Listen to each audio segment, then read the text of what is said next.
Well, it has been an eventful couple of days. A lot has happened, a lot of bad things, a lot of horrible things, and also a few sad things. But hi, it's me. Different kind of video today, obviously. Probably won't throw in too many memes and such. I just wanted to have a quick talk about the situation with Ando or Unlisted Leaf. I'll try and cover as much of the situation as I can and try to talk about as many points of criticism as reasonably possible. So to give you guys some backstory with as many facts as possible and as little subjective comments as I can, basically about 2 weeks ago, Unlisted Leaf released a video saying he's partnering up with StockX to do a Celebrations live break. They were selling 3 packs to people for about $60 US. That price did fluctuate slightly depending on your location, but for the most part, that was the price. For a week or so, this video received lots of backlash and criticism from the community, essentially saying that it's a bad idea, etc., until 5 days ago where I made a video titled The $120,000 Unlisted Leaf Celebration Scam with this thumbnail. In my video, I discussed the break, I discussed the high prices, and essentially just called the whole event a scam/scalper's paradise. A couple days later, the break happened, which looked something like this.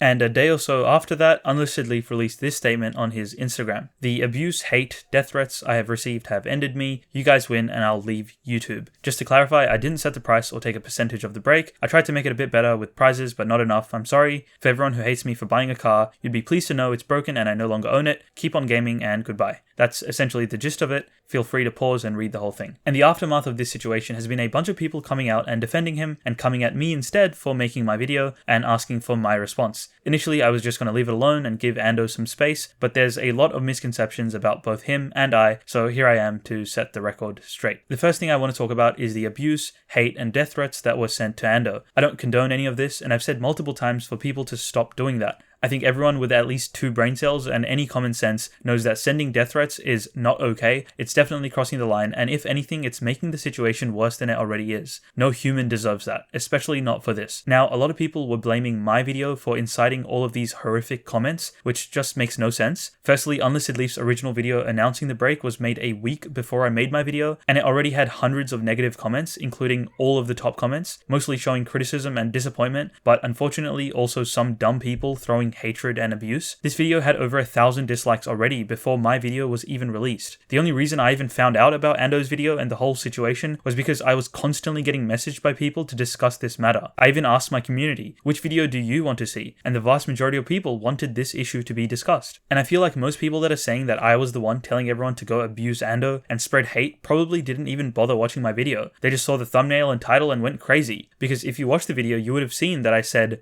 just a quick disclaimer, this video was not created to spread hate to any of the parties involved, but I do strongly believe it's an important discussion we need to have as a community. I also said, now, I'm not a fan of cancelling people over every little thing, and that's definitely not even what I'm attempting to do here. But people make mistakes, and I think it's important to criticize those mistakes and hold people accountable for making poor decisions. I also said, now, I actually think Ando had good intentions with this box break. He saw that a lot of people were struggling to get Celebrations products on release for retail price. So he went out and created this event to give more people a chance to enjoy the new Celebration set. Then I even said this, but I hope if you do pack breaks in the future, you learn from this and do better next time. Unlisted Leaf is a channel that everyone in the Pokemon community should be able to look up to, because by being the biggest Pokemon YouTuber, you represent the entire hobby. And honestly, that's all I wanted, and I think that's what most people wanted to see as well. For some sort of an apology, some way to fix the situation and do better next time. That's it. I never wanted him to quit. I never wanted people to spread hatred and death threats. I just said that he made a big mistake, which he did, and that it is fair to criticize him for that and expect him to fix that mistake, which to his credit, he did try to do, which we'll get to in a second. But this idea that we can't criticize people because it could potentially give them hate doesn't make any sense. In my video, I tried to calmly, respectfully provide constructive criticism. I didn't hate or abuse Ando. I simply stated the facts of the break and why, in my opinion, I thought it was scalping behavior or a scam, and how he should improve the break for his fans and at least do better next time. That's called constructive criticism. And there were some memes thrown in there, but there was nothing malicious. But unfortunately, as is the beauty of the internet, people will see that and get overly mad and throw abuse and send him death threats. I'm not saying for even a second that that is okay, but it's a sad reality of the internet. Now, was my title and thumbnail a little bit news headliney and clickbaity? I mean, yeah, but that's just how YouTube works. I mean, look at Unlisted Leaf's most viewed videos, for example. World's first real Pokeball and the real life Pokeball, with over 21 million views between them.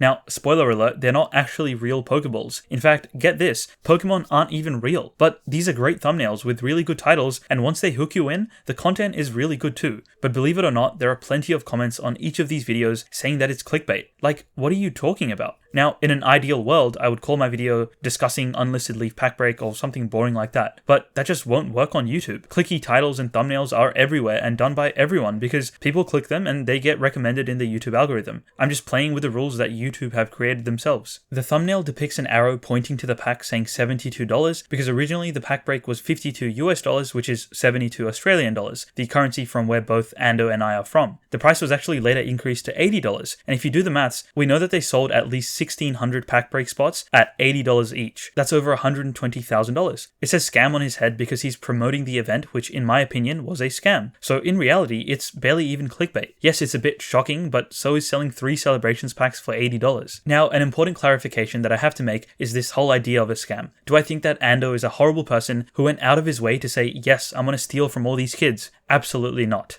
I actually think Ando is a great person at heart who has done a lot of amazing and inspirational things for the community, which I actually also said in my previous video, but people choose to ignore that. But the execution of the event itself was, in my opinion, a scam. If you actually look up the definition, a scam is to deceive someone to obtain something such as money. The event was misleading and made a lot of people think that all the cards would be graded, which wasn't true. They made people think that celebrations would be extremely hard to get, which is also untrue. And most importantly, it made it seem like $60 for 3 celebrations packs was a good deal, also untrue. And a bunch of other stuff I talked about in my previous video. So I think the event was a scam. And in promoting and advocating for the event, Ando was indirectly scalping and scamming. That's kind of what I was trying to say. And I think everyone, including Ando himself, realizes that it was a mistake. So I think my criticism was definitely fair. But sending abuse and death threats was not what I intended, and it's definitely not what I was condoning. I said that over and over again in my video, in the comments, I posted about it on Instagram and Discord. I even sent a super chat during the live stream where I said, good luck with the live stream and I hope everyone is behaving. And Ando actually read that and thanked me for saying that and said that it's great to have another fellow Aussie YouTuber. So the problem was not me or my video. The problem is the absolute morons who have nothing better to do and project their own insecurities by sending him abuse and death threats. But the majority of comments are actually criticism, some more constructive than others, and I think it's important to address those rather than ignore them. And when we do criticize people, there are always going to be a few idiots who take it too far and send abuse, but my point is that these idiots will always be there. But does that mean we aren't allowed to criticize anyone and hold them accountable for their mistakes because other people might send them hate messages? All we really wanted was for Ando to actually address this whole thing and apologize for this mistake and fix it for this event, or at least for next time. We didn't just want him to quit. Also, the whole live stream of the pack break was a complete disaster as well. I'm not going to get into it too much because I think everyone, including Ando, realizes it was really bad because it was essentially a Mario Kart split screen where people wore different colored gloves and you had to follow your colored glove to see your pack break. Everything was done really quickly and carelessly, and they were even straight up doxing everyone's addresses and the tracking numbers on the screen live, which is just terrible. Now, I also want to talk about some of the defenses that people are giving for the pack break. Like Ando mentions in his story, he didn't set the price or take a percentage of the break, and I absolutely do believe that. No doubt it was StockX setting the prices and all that stuff. But if you think Ando had no idea how much StockX would be charging for the packs and just signed up to promote it anyway, seems really naive. Because either A, he genuinely just said yes without knowing the prices, which is extremely irresponsible, because what if the prices were $500 for a pack? Would he just sign up to that unknowingly? Or B, he knew the prices and still agreed to take part, which is then directly promoting the scalper prices. So either way, it was still a mistake. And as for not taking a percentage of the break, that's good to hear, but he most likely still got paid by StockX to promote the break. And even if he didn't, he's still getting promotion from this and it's growing his following, so he's still profiting off of it. I'm not saying there's anything wrong with getting sponsored, I'm just saying that he obviously was involved with the event. There's no question about that. It definitely wasn't completely his fault, and more of the blame should definitely be on StockX and the event, but to say that Unlisted Leaf doesn't deserve any blame at all, and that he shouldn't be criticized for his mistake doesn't make any sense. Like I've said before, being such a big channel with such a large, predominantly younger audience, you do have some responsibility to make sure the event you're promoting isn't scalping your fans. Then he says, I didn't have a say in how the packs were opened, so to be fair to him, this huge disaster obviously wasn't his fault, but once again, he should have done some more due diligence into how everything would be conducted before agreeing to promote it. Then he says he tried to make it a bit better with prizes and increasing the cards graded. So what he's talking about, and what I've actually discussed with one of his channel mods, is that instead of grading just 20 cards, he's actually going to grade many more. I don't know exactly how many, but I've heard he'll grade at least every Charizard. Also, throughout his livestream, he actually did a bunch of giveaways, including like $10,000 worth of stuff,